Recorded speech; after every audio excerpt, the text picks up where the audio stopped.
One, you hopefully have already watched my first video in the Start Here section. If you haven't, make sure you start off by watching that, because that is where I talk a lot about what this course is going to be, how it's going to be structured, what you need to do. So like I said, if you haven't done that, make sure you check out Start Here. Course content, click on that first. Every week there's going to be different weeks. I'm going to leave them all up so you can go back. That way I don't have to open them, close them, open them, close them. Just going to leave them up all semester. Now, as I said before, make sure that you turn all your assignments on time. If something happens, you know, somebody dies, of course, you can have extensions, it's fine. But if there's nothing else going on, make sure that you turn in your assignments on time, because you only get one freebie without extenuating circumstances. So make sure you do that, otherwise it's 10% per day off of the total score. So here's week 1. Next week we'll have week 2, week 3, week 4. Those should all be there. So click on week 1.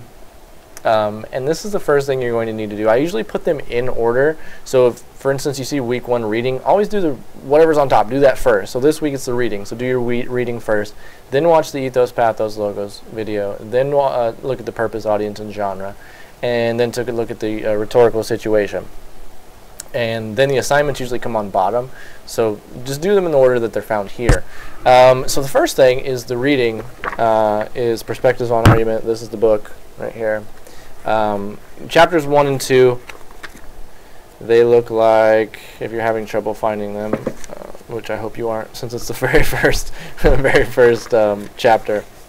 Let's see. Oh, the perspectives on the argument. So it talks about the idea of a perspective, because realistically here, if we're talking about arguments, there is no real right and wrong. I mean, it's very difficult to say that. I mean, especially if you're a religious person, because it's in most Bibles, it's very clear there's an evil and there's a good. But in persuasion, that's not so clear. It's if you go over to Afghanistan, for example, and if you're an American and you go over to Afghanistan, you expect to find terrorists, right? You go over there thinking, okay, if I had to go on a wild goose chase and I needed to go find a terrorist, I'd go over to Afghanistan. I'd be able to find one. That's what typical Americans think, or at least many of them. But if you go over to Afghanistan and you go into even what we consider a terrorist camp, and you said, raise your hand if you're a terrorist, right? If you did that, no one there, well, first of all, they'd probably raise a gun. But if they didn't, nobody's going to raise their hand, because they don't see themselves as terrorists. They don't wake up in the morning and say, I just want to do some evil. I just want to kill some people just to kill some people. They're doing it because they have a reason. They have some sort of justification. They see themselves more as freedom fighters, right? So you don't go over there and say, who here is evil? Because none of them are going to raise their hands thinking, oh, yep, that's me, totally evil, I'm the devil. That's not what they're thinking. They're thinking, I'm a freedom fighter. You're the evil one. You're ruining my way of life, and I am defending it, and I am a good person because my book tells me I'm a good person. I'm doing what I'm supposed to be doing. They see it as right. We see it as wrong. So it's all about perspective. If you're on one side of the fence, then everything looks good. But if you're on the other side of the fence, you're thinking something's wrong, right? So that's what Chapter 1 is kind of talking about. Chapter 2 talks about the rhetorical situation. And let's see what pages it is on. If you're looking at the page, obviously Chapter 1 starts on page 2, and Chapter 2 starts on page 42. And so Chapter 2 right there. So go ahead and check that out. Pay particular attention to the elements of the rhetorical situation. We're looking specifically at text, reader, author constraints, exegenes, and I think that's pretty much really the bulk of what I want you to focus on. I mean, obviously read the entire chapter because that helps to explain it, but know what those things are. So that's in this textbook. But then also I put on the website here, on the Blackboard, sorry, I have a lot of stuff on my desk, a video to outline a number of things that are also important to that. So, for instance, the first one, Ethos, Pathos, and Logos. You have a video here that explains it, but I'm going to try and explain it a little bit better. And most of the time I have a Blackboard behind me that I'll be able to do some videos on, but I didn't think it would be necessary here since you have a video that outlines everything I'm about to say. So make sure you watch that video first, or at least immediately after this. Ethos, Pathos, and Logos. Ethos is this one right here, ethos. Those are all words that go for some sort of appeal that people use to get other people on their side. So for instance, we have a lot of Americans, maybe a lot, but we have a number of Americans that leave to join ISIS. And so a lot of Americans are saying, why would you do that? That sounds like a horrible idea. Our ideals are completely different. That's because they have been persuaded to do so for whatever reason. And so way back when, this guy named Aristotle, philosopher, after observing a number of politicians, senators, speakers, general people on the side of the street, he realized that there are three categories for just about everything you do to try and persuade someone to do something. So if you go, as a child, you go to your mom, you're trying to get her to let you go somewhere to do something that you may not usually be able to do, you are using some form of persuasion. In this case, Aristotle said ethos, pathos, and logos. Ethos is ethical, basically going up to a person and saying, Mom, you can trust me, I'm a good kid, therefore I can go to this person's house and you can trust me not to do something stupid or do something bad. That's an ethical appeal. Pathos, ethos, pathos, that's this guy right here, P-A-T-H-O-S, is an emotional appeal. It's where if you were the same kid going to his mom trying to get your mom to let you go somewhere, if you were using pathos, it would be something along the lines of, Mom, I never get to go to my friend's house, I'm so bored, and you know how it is to be bored all the time, you should just let me go because otherwise I'm going to be here and I'm just going to be really bored, and it just makes me sad and blah blah blah. And because your mom cares about you, she would be more likely to let you go because she doesn't want you to feel that way, so you're appealing to her emotions. And that can be used on many levels. For instance, if you want someone to do something, or a very complex example here, if you want someone to be angry because you want them to do something they wouldn't normally do, you pressure them, you try and poke at them, push their buttons. We all know people like that. They try and push your buttons so that you get angry and do something that you wouldn't normally do. That is also pathos. They are trying to elicit an emotion within you, whether that be fear, whether that be, and that's a media thing. They constantly try and make people scared so that they'll perceive an argument a certain way. So fear, anger, happiness, sadness, all of those different emotions, it's eliciting some emotion in order to get someone to do something. Now logos, this one is probably, in my opinion, the easiest because it is literally the word logos is like logos, like Nike is a symbol, it's a logo, right? And that's physical evidence. Logos means physical evidence, and with a logo you have a physical evidence that it's Nike. It would be like me holding a shoe here and trying to persuade you that it's a Nike shoe. Well, you can tell from the logo that it's a Nike shoe, right?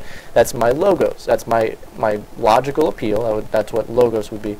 You have ethical, emotional, and logical logos, logic. That would be my logical appeal, saying, look at this shoe, it has a check mark on it, therefore it must be a Nike shoe, right? Whereas here, if you're just looking at me, it could be physical evidence. Look, I have black hair, therefore my parents, you can be assured that my parents, my lineage comes from Germany, right? So that is how that worked. You're trying to use whatever evidence, and it could be as small as me coming into a room and saying we all need to leave. So imagine we're sitting in a classroom right now and I come in and I say we all have to leave. First thing everybody's going to say is, well why would I do that? And so I'm going to appeal to you. I could say, trust me, I know this room and it's not a safe room, we need to leave. That would be my ethical appeal. Pathos would be, this room's so hot, I know you guys don't feel good, and so we should leave. That would be me appealing to your frustrations or to your feeling of, I don't like this place. And then logos, last but not least, would be like, hey, there's a fire on the ground, there's a physical fire there, you can see it, so we need to leave. That would be logical. So that's ethos, pathos, and logos, kind of a brief rundown. Now I'm not going to go through all of these. Watch these videos, make sure you do, because purpose, audience, and genre kind of go off of what I was talking about here with ethos, pathos, and logos. Once you've done that, and you've done the reading, make sure that you read also, not just chapters 1 and 2, but page 99 and through 101. And that is about the donor. Let me pull that up for you real quick. So, page 99. Okay, so it looks like this. And it's talking about actually sperm donors. And the idea there is that she's writing an article about how a number of people, and that's why it's called Ask for Donor 1913, because it's basically talking about choosing a sperm donor based on his, or well, I was going to say his or her, but I guess that doesn't really work, does it? Based on his attributes. So, for instance, she talks here in the beginning about Mr. Harrison, who was tall, 6 feet tall, blue eyes, interested in philosophy, music, and drama. So a lot of people were picking him based on those things, but they didn't know everything else. I guess he lived basically down in a van by the river. And so they on the immediate, it looked like he was a good donor, but read the rest of that essay and you'll kind of see a little bit about that. And it kind of introduces you to the idea of social issues. And so the first thing you need to do is, after reading this, watch the video on ethos, pathos, and logos, watch the video on purpose, audience, and genre, and then watch the video on this rhetorical situation to get an idea how extensively persuasion plays into your life. Okay. Once you've done that, here kind of as a background for that, in 200 to 300 words, answer this prompt. Does this essay qualify as an argument? Why? And then you could talk about rhetorical situation, purpose, audience, genre, ethos, pathos, logos. Any of those, just provide evidence. Out of all those items that I just mentioned, all the items in these 3 videos, what is it that actually makes it an argument? Is it the differing perspectives? Is it the fact that one person's using some sort of appeal to change the reader's mind? What is it that actually makes this an argument, in your words? And there's no right or wrong answer. I just want you to justify your answer. Now the drawing on page 99, what does that contribute? How does that impact the reader's interaction with this text? What does it do for the reader? If the author had to express her opinion on the subject, she writes about, what do you think her opinion would be? And based on the reading, what she's told you, what do you think her opinion would be? And last but not least, what is your opinion? Let's see. So writing project 1. Now crap, I can't see my as you can see, I'm looking at my camera, and my camera is right there in front of my screen. So I can't see behind you. So let me scroll out a little bit here. Let's see. Here we go. I can click on it. All right. So ask yourself, what cause and effect relationship am I interested in? Now, let me take a drink of water. There's a couple of things going on here. Writing project 1. That's what we're working on now. That is just a annotated bibliography, meaning you just need to find sources, and you need to summarize those sources, tell me how you're going to use those sources. But in order to do that, you just start thinking ahead. Writing project 2, and that's what you're writing an annotated bibliography to use in writing project 2. So if you look back at the syllabus, that's why these circles are built within one another, because you're going to use annotated bibliography, writing project 1, to build into writing project 2. Once you do that, you're then going to use writing project 2 to build into writing project 3. And then you're going to use writing project 1, 2, and 3 to build into writing project 4. So, the reason I say think about writing project 2 is because writing project 1 is part of writing project 2. So, if you're not confused, let's just let's just read this. Ask yourself, what cause and effect relationship am I interested in? Think of a social issue. Whether that be, like I said before, that could be as big as gun control, that could be as big as abortion, it could be as big as Benghazi, it could be any of those. Okay, that could be a social issue, but it could also be a small. I'm teaching another class, and in this class a girl is actually doing her paper on self-checkout lines because she says they're not efficient enough. That is a small social issue, but it's still a social issue. It could be as small as I think I've told you this before. It could be as small as my neighbor just doesn't mow their lawn as regularly as the association says they need to. So that is something that is a social issue. It could literally be anything. Okay, but the thing you have to start thinking about is you have a social issue. My neighbor doesn't mow their lawn. Fine. What is the cause and effect relationship here that you're interested in? What is causing that issue? What is causing abortion issues in America? What is causing gun control issues in America? Is it the people that own guns that are causing the problem? Is it the people that want to ban guns that are the problem? Is it the president that's the problem? Is there some kind of social element? Maybe the fact that too many people are crazy in the United States is the reason that gun control is a problem. What is the actual problem? Your neighbor. What is causing them? What is causing that to be a problem? Is the homeowners association too strict? Is your neighbor too lazy? Is your neighbor's lawnmower broken? What is it that's causing that issue? That's what we're talking about here. What cause and effect relationship am I interested in regarding my social issue? Okay. Because writing project 2 is a causal argument, that means a cause and effect relationship argument paper. It would benefit each student to choose a topic for writing project 1, which is just the annotated bibliography project, that can flow into writing project 2, the causal argument. Now that's not mandatory, but like I said, if you come up with a topic here, this annotated bibliography is basically an expanded works cited page. If you already have your works cited page here, and you do the exact same topic, you can use this works cited page for your writing project 2. But if you change topics from writing project 1 to 2, then you have to come up with all new sources. So it really is beneficial because you can literally use the parts from one project to start on the other. And you can use them together and kind of build a giant project by the end. So while it isn't mandatory that you keep the same project between writing project 1 and writing project 2, it's going to save you a lot of time. Basically any particular subject that is a social issue. For this assignment, explain the topic you've chosen in 50 to 100 words. Yeah. So really what I'm looking for here is just, what is this cause and effect relationship? First of all, what is your social issue? Number 2, what is the cause and effect relationship that's going on there? And I want you to explain that to me in 50 to 100 words. Okay, and that's the assignment here.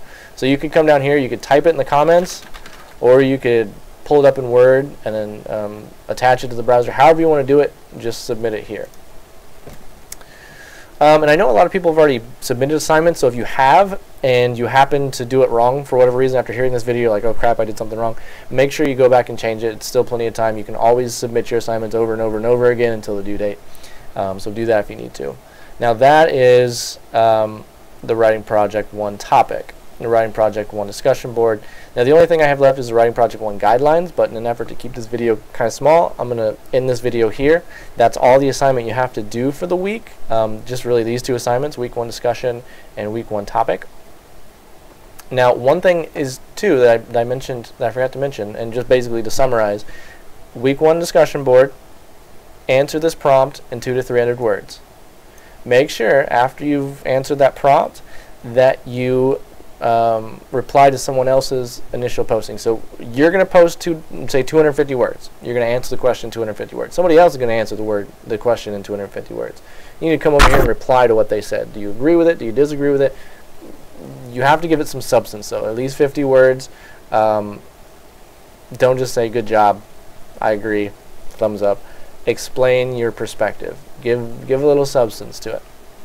Once you've done that, in 50 to 100 words, explain your social issue and the cause and effect relationship that you're interested in. So those 2 things, week 1 discussion board and writing project 1 topic.